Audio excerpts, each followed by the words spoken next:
All right, Marius, while Florence has been stealing the headlines this month, we have been living through what could be one of the warmest Septembers on record. We've got just 10 days left in the month, and our average high this time of year is 81, average low is 60. And look where September 2018 is. When you consider the highs and the lows, the average mean temperature for an entire day, we are tied with September 1921 as the warmest. And we've got several more days in the 80s on the 7 days. So we'll continue to track that. It'll fluctuate every day, but that's something we'll watch heading into next week.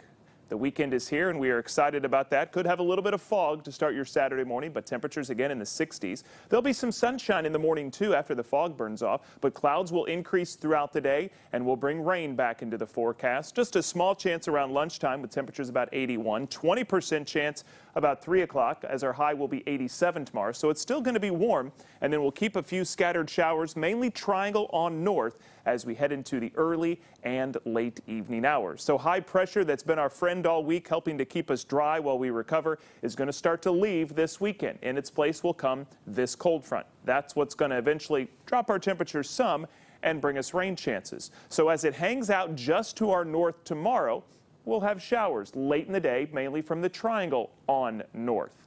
Of course, it'll still be warm because we're on the south side of the front. But as the maps go into motion on Sunday, that cold front dips a little farther to the south, never actually sweeps all the way through, which makes it a very complicated forecast because we don't know exactly where it's going to stop. So temperatures will be all over the place Sunday, still warm in the Sandhills, actually cool up by the Virginia border, and then somewhere in between depending on where it stops. But we will also have a better chance of rain on Sunday. And with the front hanging around on Monday, with high pressure to the north, mountains to our west locking in whatever's here, and the ocean to the east locking in it as well, we expect a cool, cloudy, and rainy day. Not a washout, not a flooding event or severe weather event, but some scattered showers throughout the day, Monday and probably into Tuesday as well. I'll show you the 7-day. There's a lot of rain coming our way over the next week. In the meantime, not a lot of rain tomorrow. Drier the farther south you go, and that includes you guys down in the Sandhills. 89 will be your high in Fayetteville, 88 in Lillington. Over in Johnston County, about 87 or 88 degrees, 89 down in Clinton, 83, so there's your cooler temperature up in Roanoke Rapids, and we'll keep it in the mid-80s along the Virginia border with 86 or 87 in the Triangle. All right, so let's spend some time on the tropics because we need to spend some time. There's 4 things the Hurricane Center is watching, including newly formed Tropical Depression 11, just east of the Caribbean, still rather disorganized, and it may not even survive the weekend. It may not even make it all the way to the Caribbean. This is the forecast path, and you can see it doesn't even make it to the Caribbean. There's one with a 70% chance of developing, but it's moving away from us, so we're not worried about that one. This one will be interesting to watch throughout next week, just off the coast of Africa, but it's far enough south where some development could happen over the next 1 to 2 weeks. And then there's the leftovers of Florence.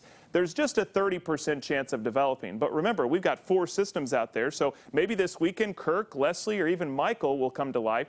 But what's interesting about the leftovers of Florence, if it even survives the weekend, which is a long shot, the computer models drift it toward the east coast. Now, that could mean just some clouds heading toward the east coast, maybe some rain, but nothing significant looks to be headed our way. If it did head our way, it would be the end of next week. So we've got time, nothing to worry about now except enjoying the first weekend of fall. It officially arrives tomorrow with a 30% chance of rain, 40% Sunday, and then as we head into next week, we'll keep temperatures mainly in the 80s, a cool day in the 70s Monday, but we will have some scattered showers.